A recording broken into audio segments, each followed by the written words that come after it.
Hi everyone, this is Richard. In this video, we're going to talk about program structure. Now, program structure is really important in all programs. Structure is, in languages, important but not that important. For example, in English, generally we talk about subject, verb, maybe adjective, subject, verb, object. So, brown dog ran home, right? You don't have to say it in that particular order, and most people will understand what you're talking about. But we're dealing with computers here, and so you have to have the proper program structure or else the actual syntax. And the syntax, I always say, is how a program needs to look. So this is how it needs to look. All Dart programs have to start with main. Main is what we call a function. And a function basically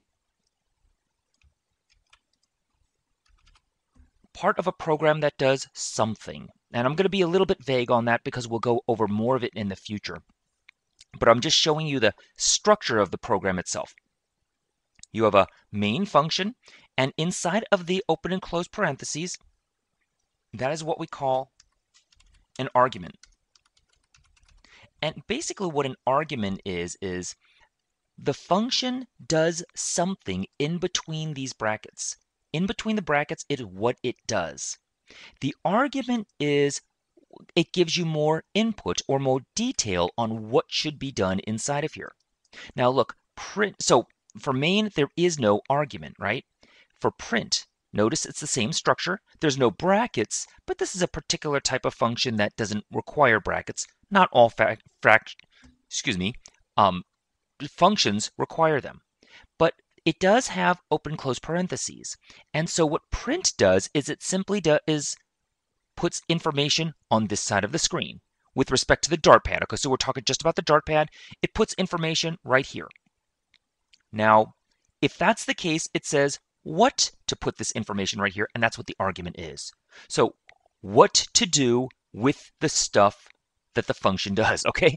Now, that sounds a little bit confusing. Bear with me, it'll get clearer in the future. This is just, again, the syntax.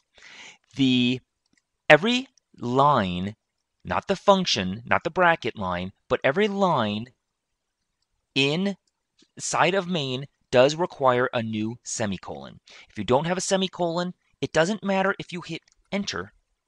This is still part of the same line. So hitting enter, spacing, and that doesn't really make a difference right here. So I'll hit print by. This doesn't actually work. Why not? Because there's no semicolon. This doesn't work either because it's as if you're saying this. That doesn't make any sense.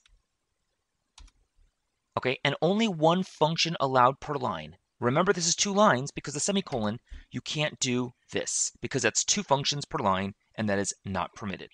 All right, so nice and simple, just basics on the syntax or basic program structure.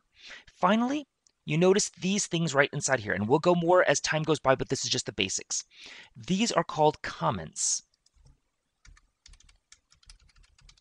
We use again, general syntax, we use 2 forward slashes for 1-line comments. When we have multi-line comments, we do 3. And what comments are basically, you can use them for a number of different ways, and we'll do that in the future. But basically, sometimes when you want to explain your code, if it doesn't make much sense when I read it, then you could actually use a comment to remind yourself in the future, or remind somebody else who you think might be looking at your code, hey, this is what I'm doing with this particular code to make it easier. It's kind of like taking notes on a book you read. So you don't have to read the whole book over and over again. You make notes to the side, and that's what comments are. They are not taken up as part of the VM or the compiler. They are just basically notes to self. Okay, so let's keep going forward. I hope that was a little bit helpful, and thank you very much.